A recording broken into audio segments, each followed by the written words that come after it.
दो तरीके की मीडिया है, एक है गोदी मीडिया या दरबारी मीडिया जो सरकार की भाषा बोलती है और सरकार जो कुछ बताती है वो उसी सुर में बोलती है। दूसरी मीडिया है जो आप लोगों की मीडिया है, जनता की मीडिया है, जो ग्राउंड जीरो से बिल्कुल आपके बीच से सही रिपोर्टिंग करती है। तो मुझे मान है कि मैं जो दूसरी मीडिया है जो आप लोगों के बीच से रहकर रिपोर्टिंग करती है उसका एक हिस्सा हूँ, उसका एक छोटा सा पत्रकार हूँ। और मेरी गिरफ्तारी 30 जनवरी को हुई। मेरी गिरफ्तारी का कारण भी यही रहा कि मैं किसान आंदोलन की रिपोर्टिंग कर रहा था। मैं थोड़ी सी घटना बता देता हूँ कि मेरी गिरफ्तारी क्यों हुई थी। 26 जनवरी को जो कुछ हुआ उसके बारे में हमने बिल्कुल जो सही तस्वीर थी वो आप लोगों तक दिखाई। जब गोदी मीडिया ये कह रही थी कि देखो जी इन्होंने तो झंडा फहरा दिया, तिरंगे का अपमान कर दिया, तो हमने वो वीडियो दिखाया जिसमें तिरंगे का कोई अपमान नहीं हुआ था। जो बड़े वाला तिरंगा था लाल किले पर वो ऐसे ही लहर रहा था। वो वीडियो हमने दिखाए।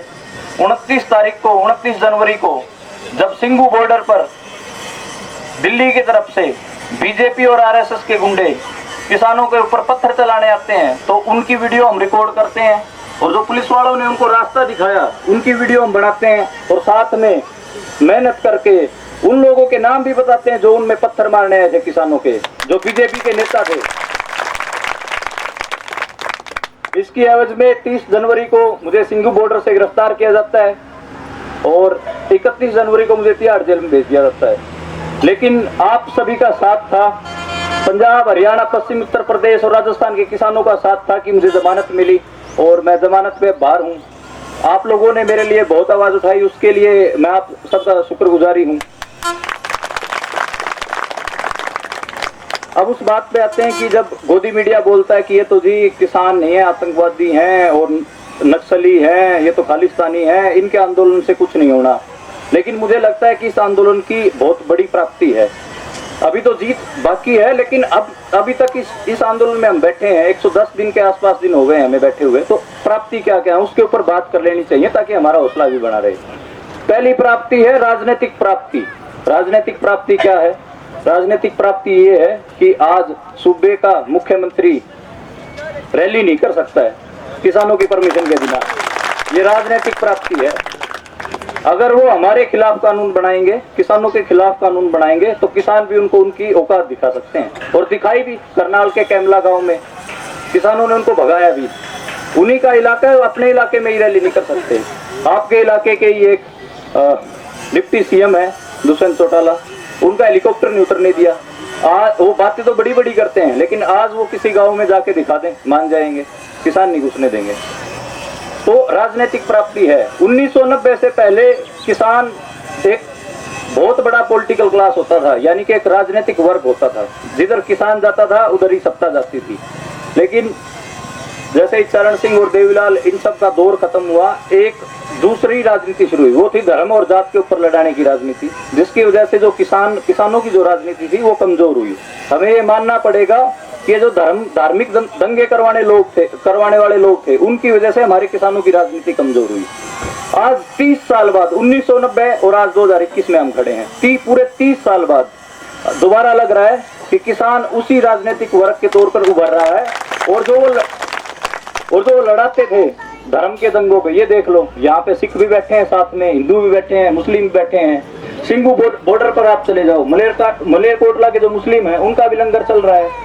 और पश्चिम उत्तर प्रदेश में मैं गया, बिजनौर में था, तो वहां पर स्टेज से नारा लगा अल्लाहू अकबर, उसके जवाब में आया हर हर महादेव। स्टेज से फिर बोला गया हर हर महादेव, जवाब में आया अल्लाहू अकबर।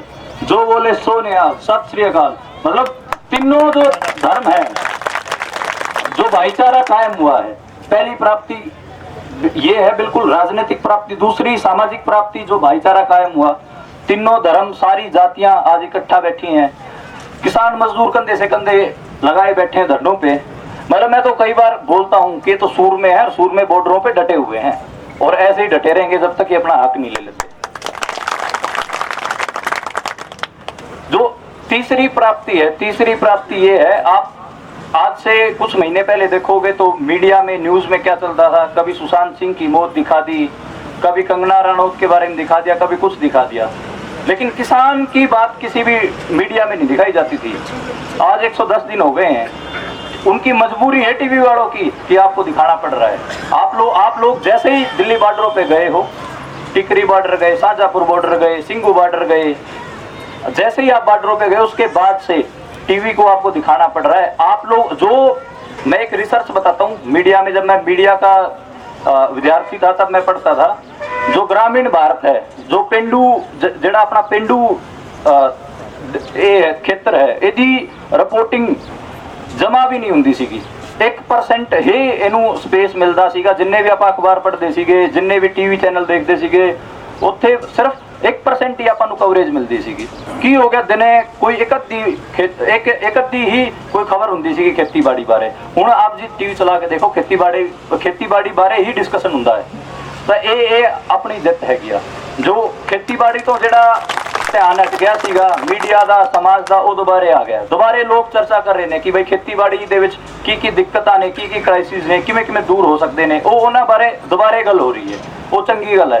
ਨਹੀਂ ਤਾਂ ਫਿਰ ਜੇ ਮੈਂ ਬਤੌਰ ਪੱਤਰਕਾਰ ਦੱਸਾਂ ਤਾਂ ਖੇਤੀਬਾੜੀ ਰਿਪੋਰਟਿੰਗ ਦਾ ਮਤਲਬ ਹੋ ਗਿਆ ਸੀਗਾ ਕਿ ਖੇਤੀਬਾੜੀ ਮੰਤਰਾਲੇ, ਜਿਹੜਾ ਖੇਤੀਬਾੜੀ ਮੰਤਰੀ ਹੈ, ਉਹਦੇ ਚੱਕਰ ਕੱਟੋ ਤੇ ਉਹਦੇ ਤੇ ਹੀ ਖਬਰ ਲਿਖ ਕੇ ਫੇਕ ਦੋ। ਕੋਈ ਵੀ ਪਿੰਡਾਂ ਨਹੀਂ ਫਿਰਦਾ ਹੁੰਦਾ ਸੀਗਾ। ਹੁਣ ਪੱਤਰਕਾਰ ਪਿੰਡਾਂ 'ਚ ਫਿਰ ਰਹੇ ਨੇ।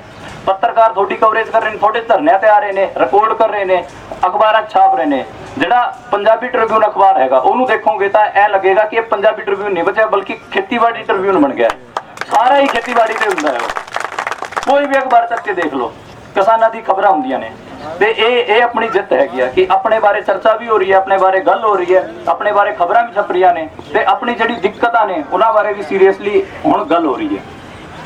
ਤੇ 3 ਪ੍ਰਾਪਤੀਆਂ ਵੱਡੀਆਂ ਨੇ। ਇੱਕ ਮੈਂ ਪ੍ਰਾਪਤੀ ਜ਼ਰੂਰ ਕਹਿਣਾ ਚਾਹੂੰਗਾ, ਉਹ ਸੀਗੀ ਕਿ ਜਿਹੜੇ ਆਪਣੇ ਪੰਜਾਬ ਹਰਿਆਣੇ ਦੇ ਯੂਥ ਸੀਗਾ, ਉਹਦੇ ਤੇ ਜਿਹੜਾ ਧੱਬਾ ਲਾਇਆ ਜਾਂਦਾ ਸੀਗਾ ਕਿ ਇਹ ਤਾਂ ਜੀ ਉੜਦਾ ਪੰਜਾਬ ਹੈ, ਇਹ ਤਾਂ ਨਸ਼ਾ ਨੇ ਖਾ ਲਿਆ ਜੀ, ਹੈਨਾ, ਉਹ ਸੀਗਾ। ਹੁਣ ਦੇਖ ਲਓ 26 ਨਵੰਬਰ ਨੂੰ ਦੇਖਿਆ ਹੀ ਹੋਣਾ, ਉਹੀ ਯੂਥ ਸੀਗਾ ਜਿਹਨੇ ਆਪਣੇ ਟਰੈਕਟਰਾਂ ਤੋਂ ਇਹਨਾਂ ਦੇ ਬੈਰੀਗੇਡ ਖਿੱਚ ਕੇ ਪਰਾਂ ਮਾਰੇ।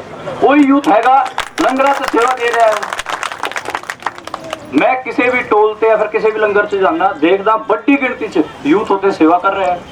ਵੱਡੀ ਗਿਣਤੀ 'ਚ ਯੂਥ ਬਾਰਡਰਾਂ ਤੇ ਡਟੇ ਹੋਏ ਹੈ ਤੇ ਜਿੰਨੇ ਵੀ ਬਜ਼ੁਰਗ ਨੇ ਉਹਨਾਂ ਦੀ ਗੱਲਬਾਤ ਮੰਨ ਕੇ ਉਹਨਾਂ ਦੇ ਅਕੋਰਡਿੰਗ ਹੀ ਚੱਲ ਰਿਹਾ ਹੈ। ਤੇ ਬਜ਼ੁਰਗਾਂ ਕੋਲ ਹੋਸ਼ ਹੈਗਾ, ਯੂਥ ਕੋਲ ਜੋਸ਼ ਹੈਗਾ, ਤੇ ਹੋਸ਼ ਤੇ ਜੋਸ਼ ਦਾ ਜਿਹੜਾ ਕੰਬੀਨੇਸ਼ਨ ਹੈ ਹੁਣ ਆਪਾਂ ਨੂੰ ਦੇਖਣ ਨੂੰ ਮਿਲਦਾ ਹੈ। ਤੇ ਜਿਹੜਾ ਆਪਣੇ ਮਤਲਬ ਇਹ ਤੋਮਤ ਸੀ ਨਾ ਕਿ ਬਈ ਇਹ ਤਾਂ ਉੜਦਾ ਪੰਜਾਬ ਹੈ, ਉੜਦਾ ਹਰਿਆਣਾ ਹੈ, ਇਹ ਤਾਂ ਨਸ਼ੇੜੀ ਹੈ, ਉਹ ਦੇਖ ਲਓ ਨਸ਼ੇੜੀ ਨੁਸ਼ੇੜੀ ਕੋਈ ਨਹੀਂ। ਜੇ ਸਾਡੇ ਤੇ ਆਊਗੀ ਤਾਂ ਅਸੀਂ ਲੜਾਂਗੇ। ਤੇ ਮੈਂ ਇਹੀ ਕਹਿ ਰਿਹਾ ਕਿ ਮੈਂ ਆਪਣੇ ਜਿਹੜੇ ਬਜ਼ੁਰਗ ਹੈਗੇ ਆ ਉਹਨਾਂ ਨੂੰ ਵੀ ਇਹੀ ਕਹਿ ਰਿਹਾ ਕਿ ਜੇ ਯੂਥ ਨੂੰ ਤੁਸੀਂ ਚੰਗੇ ਰਾਹ ਪਾਓਗੇ, ਸੰਘਰਸ਼ ਕਰਨਾ ਸਿਖਾਓਗੇ ਆਪਣੇ ਨਾਲ ਬਿਠਾ ਕੇ, ਤੇ ਉਹ ਤੁਹਾਡੇ ਨਾਲ ਮੋਢੇ ਤੇ ਮੋਢਾ ਲਾ ਕੇ ਲੜੂਗਾ, है ना। ये जो हमारी नस्ल की लड़ाई है और फसल की लड़ाई है, फसल और नस्ल की लड़ाई में तो आपको अपनी अगली पीढ़ी भी तैयार करनी पड़ेगी। क्या अभी थोड़ी ना आप विपदा आई है, क्या पता आगे दोबारा फिर आप लोगों के ऊपर आ जाए विपदा, आ जाए कोई और विपदा आ जाए। इसलिए अगली पीढ़ी भी तैयार करनी है। अपने जो बच्चे हैं उनको भी सिखाना है कि संघर्ष कैसे करना है, आंदोलन कैसे करना है, आंदोलन में लोगों को जोड़ना कैसे है, बोलना कैसे है, बात कैसी रखनी है, कौन से मुद्दे होंगे जिन पे आपको खड़ा होना पड़ेगा। तो ये बातें आप लोगों को सिखानी पड़ेंगी। मतलब एक हिसाब से एक ये स्कूल चल रहा है, ये स्कूल है लोकतंत्र का स्कूल, हमारे संघर्षों का स्कूल। इसमें जो बड़े बुजुर्ग हैं वो प्रोफेसर हैं और जो हम बच्चे हैं, नौजवान हैं, हम विद्यार्थी हैं। आप लोगों को हमें सिखाना पड़ेगा कि देखो भाई सिर्फ और सिर्फ जो मुश्किल है वो अभी नहीं आई है, आगे भी आ सकती है। तो आगे के लिए आपको तैयार होना पड़ेगा। तो जो तैयारी है यूथ की वो आप लोगों को बराबर करती रहनी पड़ेगी। मैं बस इतना ही कहना चाहूँगा।